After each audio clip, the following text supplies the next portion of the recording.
mgbe nwanne nne ya chọrọ ịbanye n'ọnọdụ ihere ka o nyere ya onyinye juru ụwa anya na Kena nke Galili.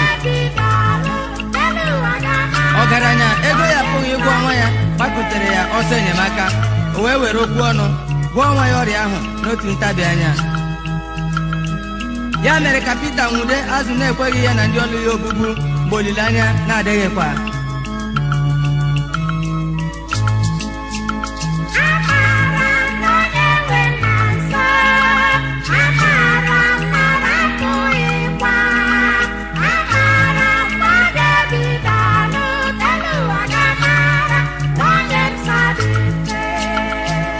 Nwa agbọghọ nwụrụ anwụ ka o jiri asụsụ ọnwụ na anụ wee kpọghachi n'ụwa, wee kụziere ndị ụwa na ajọ mmụọ na n'olu ya wee rube isi.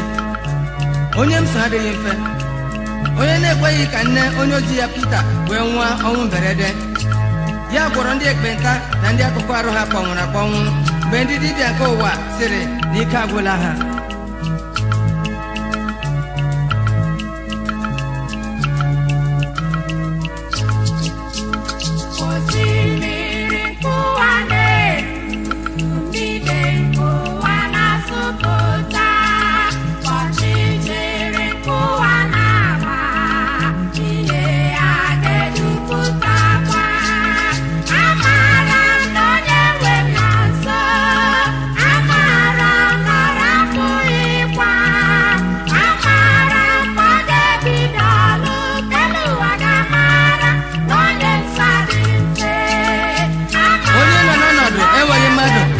Afọ 3 ka ọ ghọrọ mmadụ wee mee ka o si n'ute ọrịa ya nwere onwe ya. Onye m so adịghị mfe, ya wetara ndụ nye otu mkpụrụ nwa nwaanyị di ya nwụrụ anwụ mụrụ, bụ onye ekwensu chọrọ iwere ka nwaanyị ahụ nọrọ n'ọnọdụ enweghị di ma ọ bụ nwa, wee gosi ekwensu na ya adịghị mfe. N'oge ọ kpọrọ oriri, erimeri ghọrọ atụrụ tawa, mmadụ tawa, elu rie, ala rie.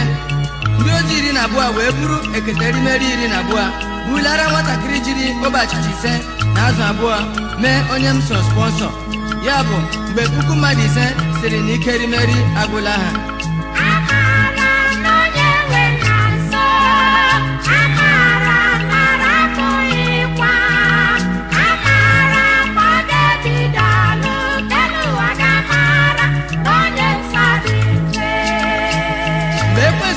Ọjọọ na-ebili mmiri nke ụwa si ka ya kọgharịwa n'isi onye m so, ka o gosiri ekwensu na ya bụ onye isi agha n'ihe niile kere eke, wee kọmandị ya sị, attention, peace, be still. Ikuku wee kwụrụ ruo mgbe onye m so gwara ya at ease. Mgbe ọ chọrọ iji ụkwụ agagharị ka o jiri osimiri mere ka ụta, zọwa ụkwụ n'elu ya ka ebe a tọrọ rock carpet, wee gosi ndị bi n'okpuru mmiri na ha nọ n'okpuru ụkwụ ya. Onye m so adịghị mfe.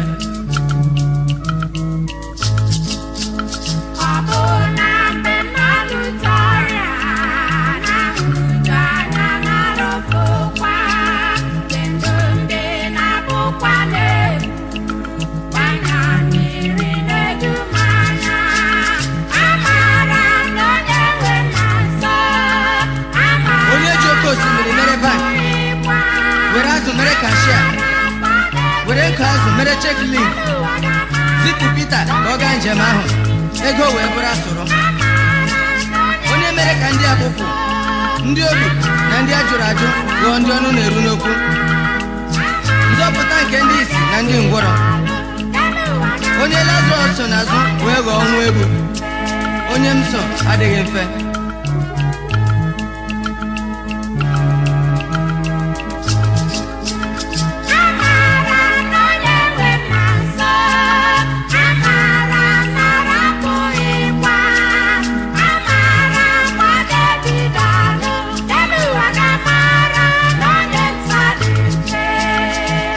Onye ji pefum nke eluigwe saa nwaanyị o ruru ọbara arụ, o wee ghọọ nwa Misis. Onye Meri Magdalene bụ nwaanyị na-akwa iko so wee nwee ndụ ebighị ebi. Onye Makọs jụrụ iso wee tụfuo ntị ya ma ewezuga obi ebere ya. Onye m so adịghị mfe, ya ji igodo eji akpọghị eluigwe na ọkụ mmụọ. ya ji ikike eji agwa osimiri okwu mgbe oge ya ruru. Onye ebube, onye ndụmọdụ, Chineke nke bụ dike, nna nke bụ nna mgbe niile ebighị ebi, onye isi udo. Jizọs Kraịst bụ aha ya. Ọ bụ ya bụ onye m so. Tinye onwe gị n'oge aka ya taa ka o duru gị ruo nzọpụta. Ị ga-ejikwa ya wee nyawa isi, maka na onye ahụ adịghị mfe. Amen.